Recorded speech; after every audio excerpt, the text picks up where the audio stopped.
2025 সাল শেষ হওয়ার কয়েকদিন আগে আমরা গিয়েছিলাম মহীশূর উদ্যানে।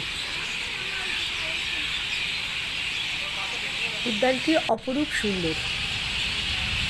সন্ধেবেলা যখন ফোয়ারাগুলো চালু হলো আর যখন সমস্ত আলো জ্বলে উঠল, তখন অপূর্ব সুন্দর একটা মায়াবী জগৎ তৈরি হয়েছিল। সেই সময়টা বিকেল শেষ হয়ে আসছে, তাই পাখিরা সব গাছে গাছে ফিরে আসছে তাদের নিজেদের বাসায়। গাছগুলোতে অনেক অনেক পাখি বসেছিল এবং তাদের কলকাকলিতে জায়গাটা মুখরিত হয়ে উঠছিল। আর একই সঙ্গে মানুষের জীবনের, মানব দেহের শেষ চিহ্ন ধোয়া হয়ে মিলিয়ে যাচ্ছিল। তাই এই সুন্দর দৃশ্য মনের মধ্যে আনন্দের সৃষ্টি করার সঙ্গে সঙ্গে একটা ভারাক্রান্ত অনুভূতিও তৈরি হচ্ছিল। মনটা ভার হয়ে গিয়েছিল কিছুক্ষণের জন্য। তারপর আবার বাস্তবে ফিরে এসেছিলাম। ফোয়ারাগুলো চালু হয়েছে এবং নানা রঙের আলোয় তারা আলোকিত হয়ে উঠছে। প্রচুর গোলাপ ফুল ফুটেছে, আরও অনেক ফুল ফোটার প্রতীক্ষায় রয়েছে। একটি বিষ্ণু মন্দির আছে, একটি শিব মন্দির আছে।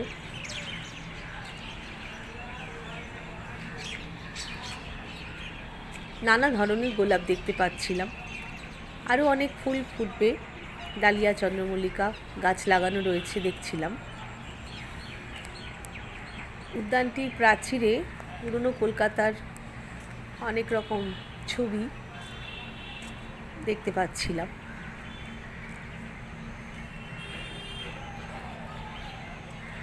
এই উদ্যানটিতে যখন প্রথম প্রবেশ করি, তখন তোরণের পাশে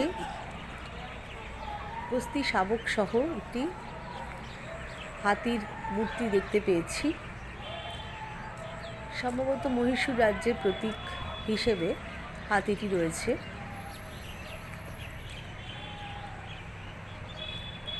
একটা অজানা জায়গা, ফোয়ারাটা যখন চলবে তখন ভালো লাগবে, উপভোগ করতে বেশ ভালোই লাগলো।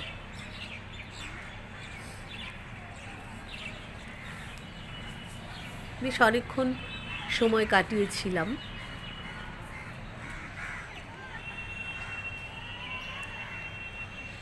ওখানে ঘোরাঘুরি করতে এবং বসে থাকতে বেশ ভালো লাগছিল। আমাদের মতোই অনেকে এসেছিলেন এবং ফটো সেশন খুব চলছিল।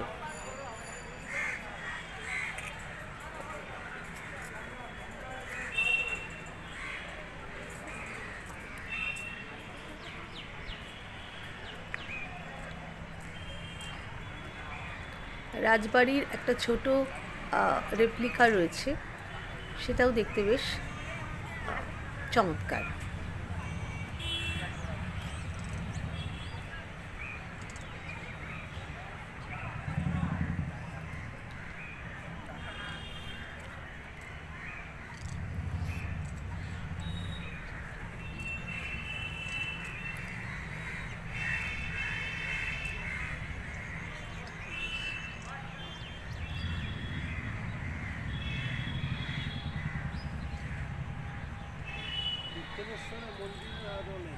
পুরো উদ্যানটি ওটা তো এই পাঁচিলের দেখলাম। ওই পাশে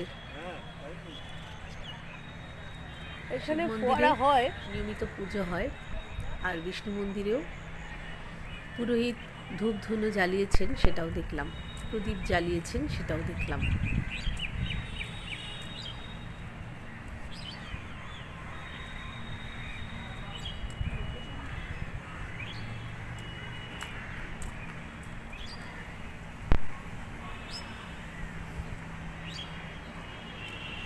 সন্ধেবেলা আলো জ্বললে পরে দারুণ লাগে।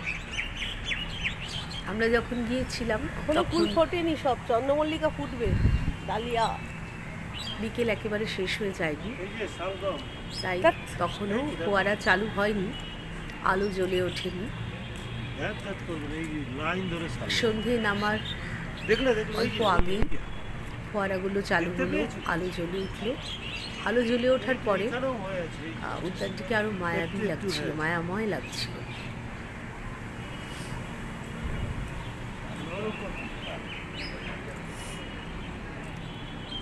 ফুলকপিটা ভরিয়ে দিয়েছে।